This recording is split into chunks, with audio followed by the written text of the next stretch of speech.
Hi అండి, good morning to everyone. This is Vedakshi home made food. ఇవాళ వాము rice prepare చేస్తున్నానండి. వాము రైస్ అనేది హెల్త్కి చాలా మంచిది. కావాల్సిన పదార్థాలు వాము, ఆవాలు, జీలకర్ర, మళ్ళీ పచ్చిమిర్చి అయినా తీసుకోవచ్చు, ఎండుమిర్చి అయినా తీసుకోవచ్చు, వెల్లుల్లిపాయలు ఎక్కువ వేసుకోవచ్చు అండి. ఆ ఫ్లేవర్ బాగుంటుంది. కరివేపాకు, ఇంకా కొత్తిమీర ఉంటే కొత్తిమీర.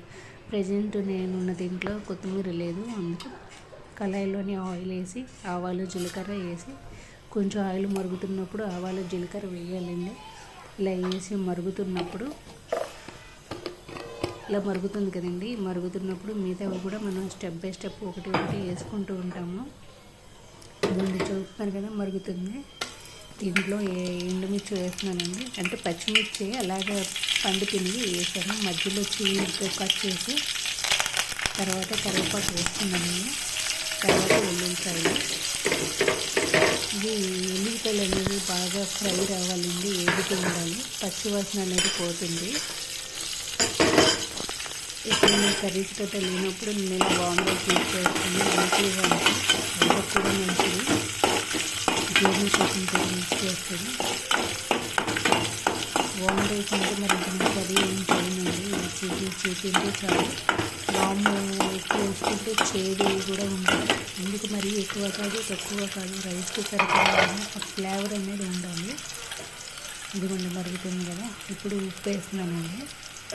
ఉప్పు మనం రైస్కి ఎంత తీసుకుంటామో దానికి తగ్గట్టు మనం ఉప్పు చేసుకోవాలండి. అదేవిధంగా పసుపు కూడా యాడ్ చేసుకోవచ్చు. కొంతమంది పసుపు యాడ్ చేయడం, పసుపు యాడ్ చేయడం కూడా చాలా మంచిదండి, ఎందుకంటే జలుబు లాంటి ఇన్ఫెక్షన్స్ రాకుండా ఉంటుంది పసుపు. ఫుడ్ కలర్ కూడా కలర్ఫుల్గా కనిపిస్తుంది.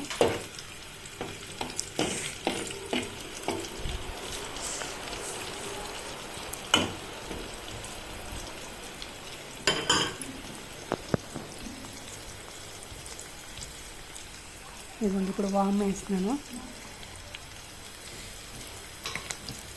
వాము ఇవన్నీ బాగా కలపాలి.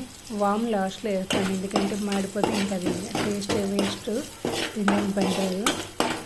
నేను లాస్ట్లో వేసాను వాము.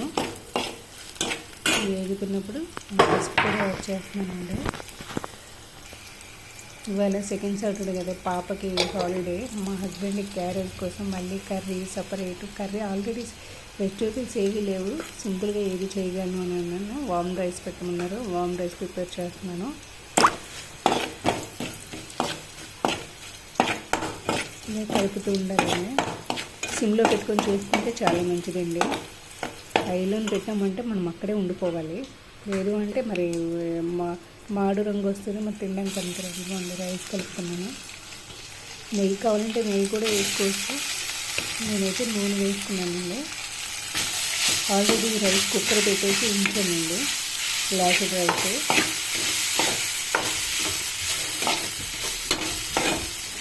ఇవన్నీ కలుపుకున్నాను కదా.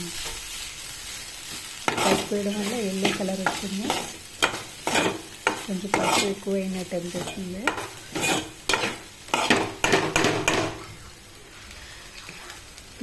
చిన్న పిల్లలు 5 years వాళ్ళు తినడానికి నచ్చరు, అందుకే వాళ్ళ గురించి నేను ఏం చేస్తానంటే ఆల్రెడీ వామ్ రైస్ కలిపేసిన అందులోనే కొంచెం ఎక్కువ రైస్ కలుపుతాను. అంటే వాళ్ళకి ఆ వామ్ టేస్ట్ అనేది తెలియకుండా చూసి చెప్తాను.